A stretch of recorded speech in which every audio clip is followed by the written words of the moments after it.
I thought I'd do a Wellness Wednesday up here by the swing. So if you hear some yelling, it's going to be these two that we have tied up here. They love to yell, although there's so much green foliage for them right now that hopefully they'll be happy. And then we got Scoby down there. She's happy too.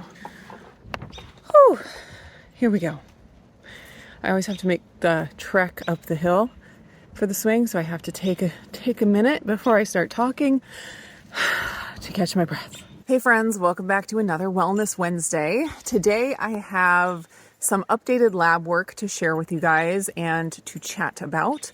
I have been getting certain labs run about every 2 months recently because I'm really trying to figure out what I can do to affect some changes in those areas. So I just got them run after I had been trying some new experiments over the last 2 months to see what effect it had. The labs that I did get run are an iron panel, including ferritin, and then also I think the panel was actually called suspected insulin resistance panel, I think it was. At Ulta Labs, they have like some combination panels, and you can sometimes get them a little bit cheaper than ordering them individually. So this one had the ones that I wanted, and it was a little cheaper than ordering them individually. So it had A1C, insulin, fasting insulin, and then also just fasting glucose. I don't really need the fasting glucose because I have a CGM and a blood glucose meter, but it was cheaper to get that panel with the fasting glucose than it was just to buy the two that I actually wanted. So let's start off with the insulin and the A1C. I last got my A1C run in March, so about 2 months ago. And at that time, I had been playing with adding carbs to my diet. I documented all of that on my Wellness Wednesdays. So those of you that have followed me through that, you know what I'm talking about. If you haven't, you can go back on my Wellness Wednesdays through starting in February, really, and then through March. I was experimenting with how many carbs I could add and what kinds of carbs worked well with my blood sugar and all of those things. And at that point, I had gotten my carbs up to around 100 total carbs per day, somewhere usually between 75 and 100. So I had been doing that for about 2 months, and I got my A1C run.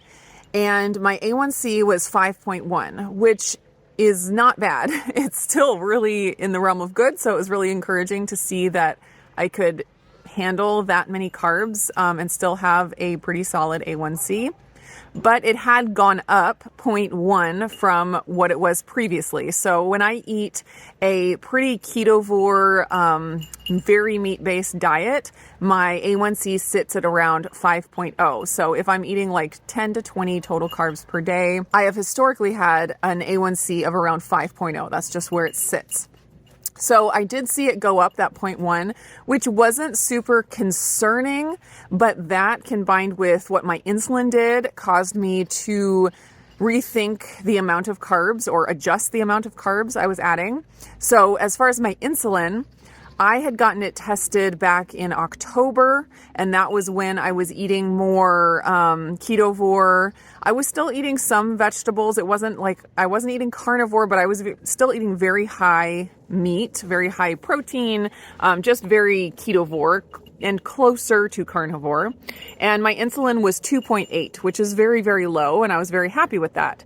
And so I was curious to see what would happen with adding those carbs, 75 to 100 grams per day, what my insulin would do. And so I saw that my A1C went up by 0.1, not too big of a deal.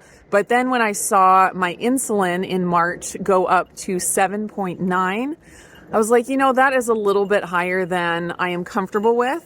It's still not terrible. And the fact that I'm able to eat 100 grams of carbs per day and have it still be in the realm of good is encouraging, but I want to be optimal. And so I decided it was a little more than I was comfortable with. So what I decided to do at that point was to lower my carbs back down a little bit, not back down to the 10 to 20 grams that I was at before, but just to lower them down a little bit, somewhere around 50 grams per day. And I was curious to see what effect that would have. So basically I've been doing that for about a month and a half, maybe about 6 weeks. And the A1C test goes back 3 months. So like it's a picture, a snapshot of your average blood sugar for the past 3 months. And so I didn't even get a full 3 months of this new carb level in before I retested. But what I found with my A1C is that it actually did drop, even though it had only been that 6 weeks that I had lowered my carbs to around 50 grams. It was at 4.9. So I have not seen my A1C in the 4s for quite some time. So that was really, really cool to see. And like I talked about in one of my videos a while back, that adding carbs into your diet in a certain way and in a certain amount can actually lead to lower blood sugar. When you have your carbs super low, it is a stress on the body and can cause higher cortisol in certain people that are more susceptible to it.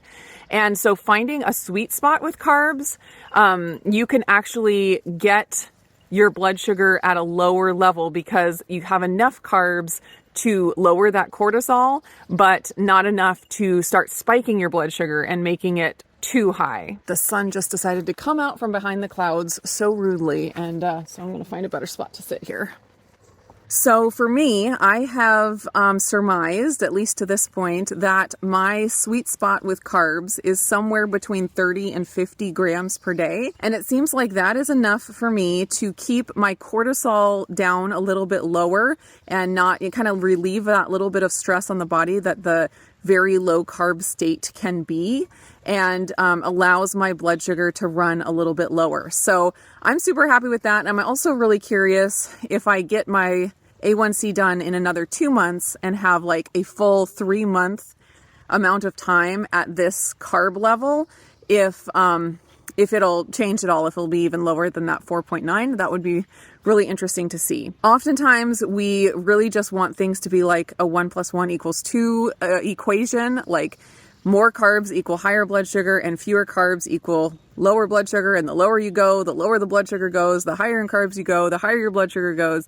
And the body is a lot more complicated than that. And so sometimes it just doesn't work out that way. And for me and my body and the way it processes things, apparently it's a little bit better for me to have a little bit of carbs, not too much, because it's real easy to start overdoing it and to start spiking blood sugar. And you lose all of the benefits there, even though you might lower your cortisol from not being in such a low carb state. You might actually raise your cortisol from getting yourself inflamed with bunches of sugar and stuff. So it's a really, really delicate balance. And honestly, I don't think I could have done it, or at least not very well or easily or quickly, without my CGM. I have just found a CGM to be one of the most valuable pieces of technology when it comes to like health technology. Obviously, you don't need all the devices and all the technology in order to make lots of great health decisions and improve your health and your quality of life.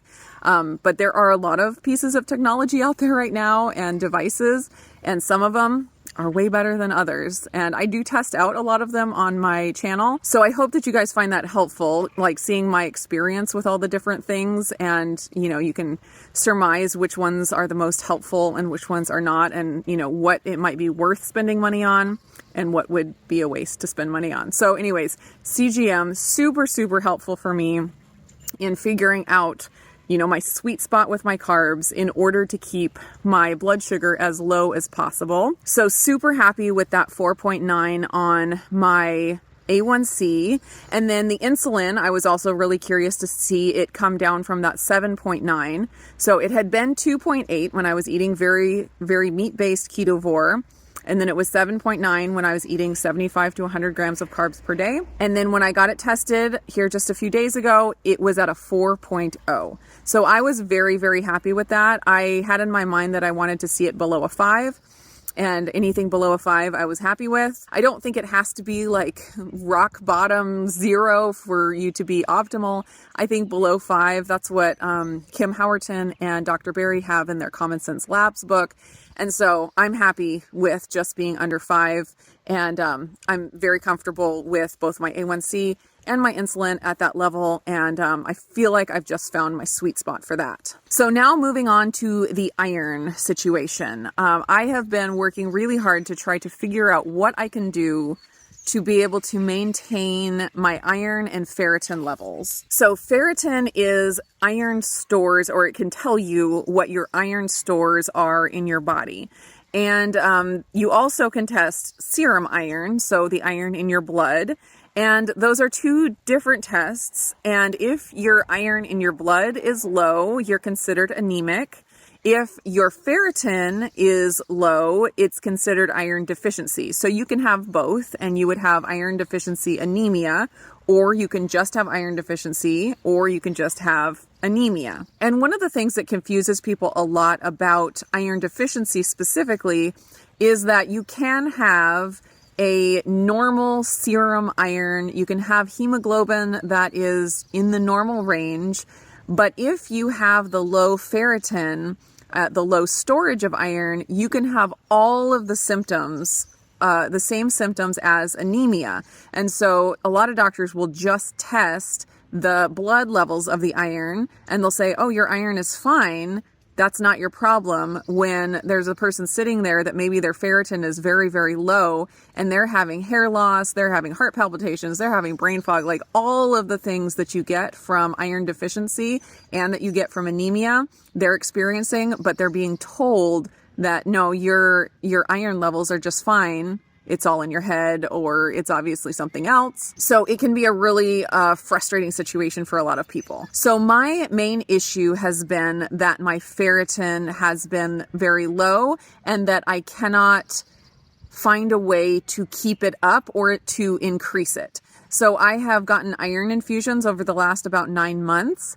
And what I found is I'll get my infusion, I'll feel really, really great with my iron stores topped off, and then they just drop like 20 to 30 points per month, and I just start feeling terrible. And the speed that it drops can cause all of those symptoms. So it typically will hit me like during my time of the month, because that's when I'm dropping probably the most.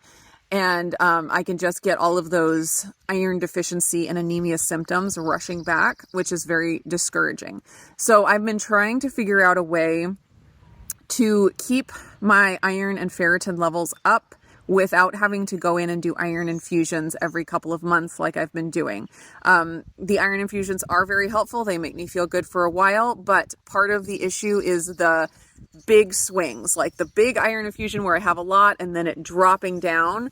I really want to find something that's going to help keep my iron levels stable, because I think I'll feel my best if they remain pretty stable. So I addressed my SIBO issues and my gut issues. I was hoping that would help get my body to be able to absorb and to maintain my ferritin levels.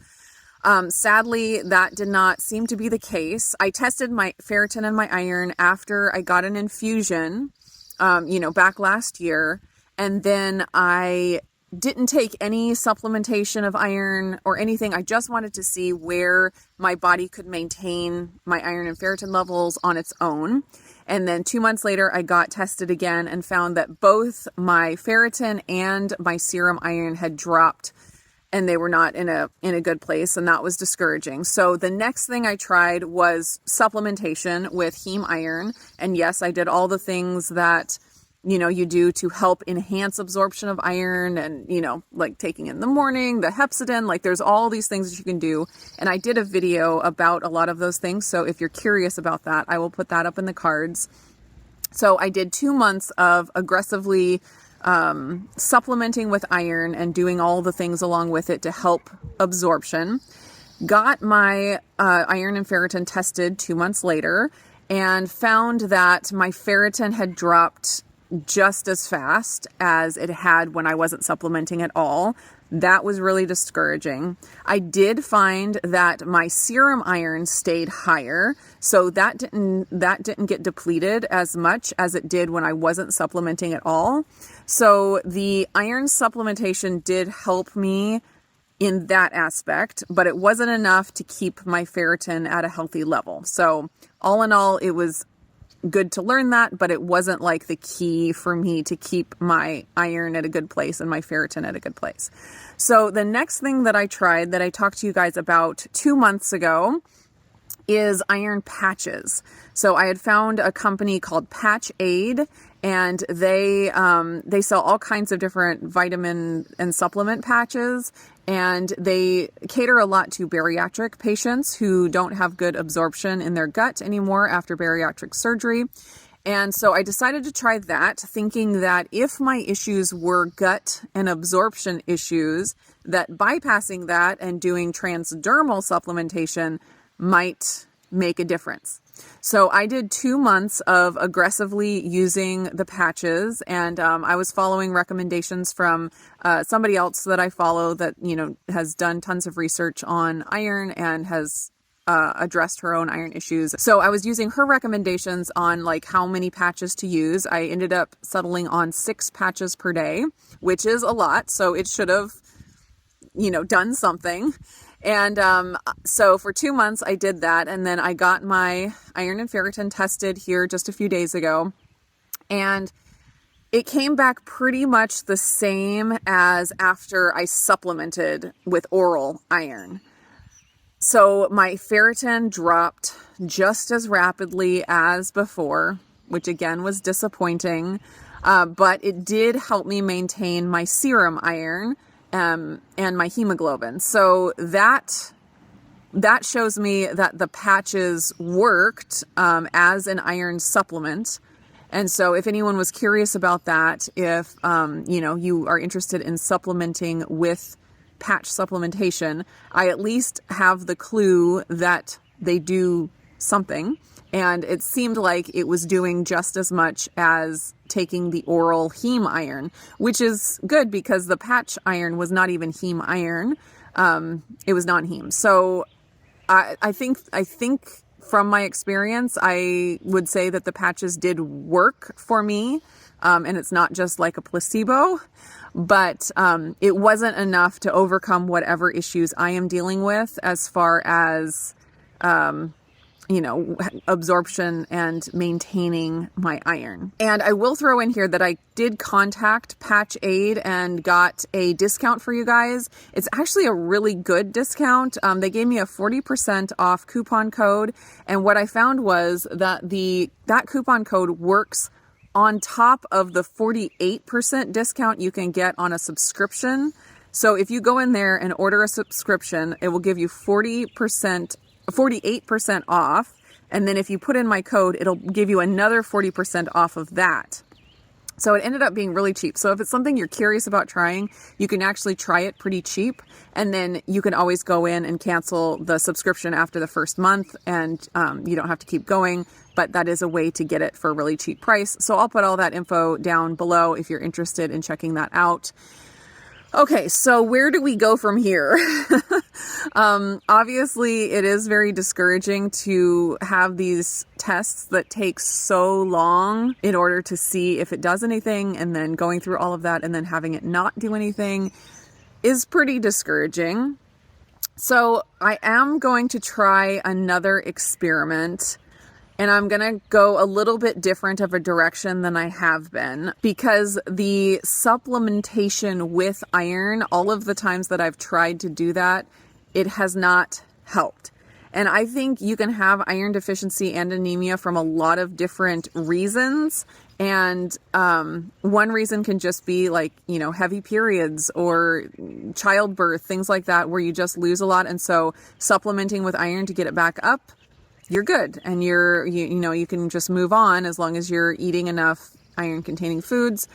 But obviously my body is dealing with something beyond that. And I worked on the gut stuff, and I feel like because all of my other nutrients I'm able to increase and absorb well, it's making me think that it's not a gut issue at this point. Because I'm thinking if I just can't absorb iron because of my gut issues, I would not be able to absorb other nutrients as well.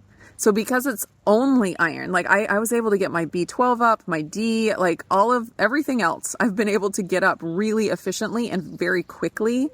And that's making me think that it's not the gut absorption thing. Also, with the patch and the transdermal supplementation, that didn't make a difference. So again, that makes me think maybe it's not the gut. So what I am diving into right now, I don't want to talk very much about. I just kind of want to do it and see if it is the ticket and if it makes anything change or better or different. And at that point, I will hop back on and share with you all of the details. I will say that this will probably be my last experiment before I go down the route of getting an endoscopy and trying to rule out the gastritis and like ulcers or some kind of a bleed, a GI bleed. That was talked about before with my doctor, and I think that is something that I would like to rule out. I just wanted to do some of these experiments before I went that far. And I also, I wasn't like in a hurry to like find out about that stuff, just because I felt like if that was going on, I would have worse symptoms and I would feel worse, and it's like I would know. And it just didn't seem like it just didn't seem like it. And so I haven't been super motivated to, first of all, spend all that money and time and effort to get that done until I did some of these experiments on my own to try to see if it's something else. So I think unless I get some like brilliant idea of something else to try, I think this is going to be my last experiment on my own before I go down that route to, get a little bit more testing done. So that's where I'm at with all of those things. I'm very encouraged on the metabolic side with the blood sugar, the A1C, the insulin. Feel like I'm good to go there. Iron, still working on it. Still a journey. Still trying to figure it out. Trying to be patient and methodical and really give these tests a good run just so I can be sure. So, like I said, if this test that I'm currently embarking on turns out to, be the magic ticket, I will definitely be back to let you know about that. But until then, I'll just, keep sharing the rest of the journey. So I guess I'll leave it here for my Wellness Wednesday. I hope you guys are all doing well, and I will just see you again in the next one. Are you enjoying the sunshine? Oh, that's so nice. Yes, it is. What a good girl.